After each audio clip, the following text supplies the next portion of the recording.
Hello everyone, it's History with Harry here, and today I'm going to be talking about the Russia-Ukraine war. Before we start, viewer discretion is advised as some audiences can find this topic very disturbing.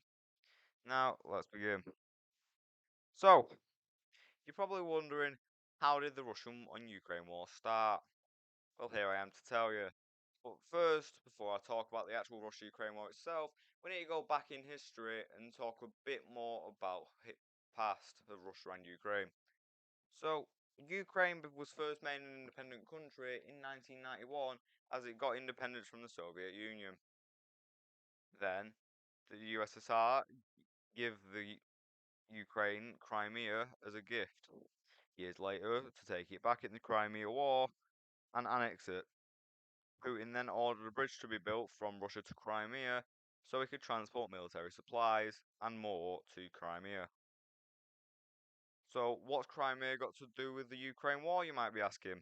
Well, Crimea was one of the main priorities of Ukraine and Russia, but considering Russia has it and has it annexed, Putin can use the Crimea to go from the south and attack Ukraine. So, what's more interesting about this is after the Russia-Ukraine war started, Putin said he will take Kiev in 3 days, which was sort of true, but proven wrong by the Ukrainian fighting forces on the ground and in the air. More particularly, after the power plant exploded, because the Ukrainians couldn't fight back quick enough, the Russians allowed the Ukrainians to put the fire out in the power plant, saving half of Europe, Russia, and Ukraine. However, you're probably wondering what that has to do with anything as well. Well, Putin only allowed it to be put out because it would have been a huge risk to Russia, not because he cared about any of the other European countries.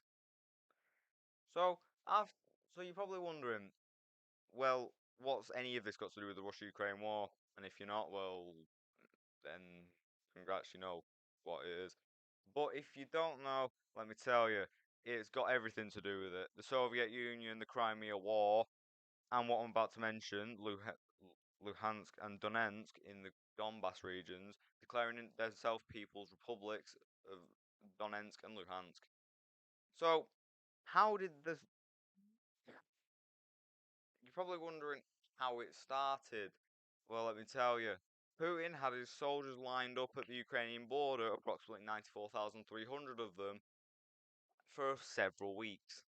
Before the war started, he had the power cut off to major bordering cities of Ukraine, and also had artillery, missile, and rocket fire hit major cities.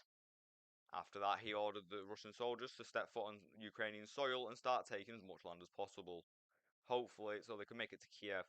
Those countries that let Russia in, being Belarus and Crimea, being the independent nation it is, also allowed Putin to get a strategical advantage on Ukraine because it could go from north to south and the east. Ukraine, however, wasn't expecting this sudden attack, so its forces couldn't really do much except stay in Kiev and wait for them to come to them, which they did. It did take them around about 3 days with a bit of resistance from Ukrainian fighting forces, but when they made it to Kiev, the Ukraine managed to kick the Russians out after a near mishap with the nuclear power plant in Ukraine. So, as I was talking about Donetsk and Luhansk being taken by armed pro-Russians, you're probably thinking that has nothing to do with this war. Well, you would be extremely wrong. Because Donetsk and Luhansk are both pro-Russian states, hence the Ukrainian war started. Russia only wanted those two states, but proceeded to try and take the whole country as a result. Short a few months after the Ukraine war started, Putin annexed 4 cities. Two of them being Donetsk and Luhansk, the other two being Kherson and Zaporizhia. Sorry if I said that wrong. And as of present day, Ukraine and Russia have been a bit of a standstill, taking and conquering cities for the Ukrainians just to take it back and liberate it. It's been at that standstill now for about 3 months, but in my opinion, Russia will be winning in landmass and based on its progress. Ukraine will be winning on its fighting forces and equipment, as it's managed to get lots of equipment off NATO countries as well as millions in cash. So, as I said, if you're ever wondering what you want to know about history, I'm your guy. This is History with Harrison. This is Harry signing out.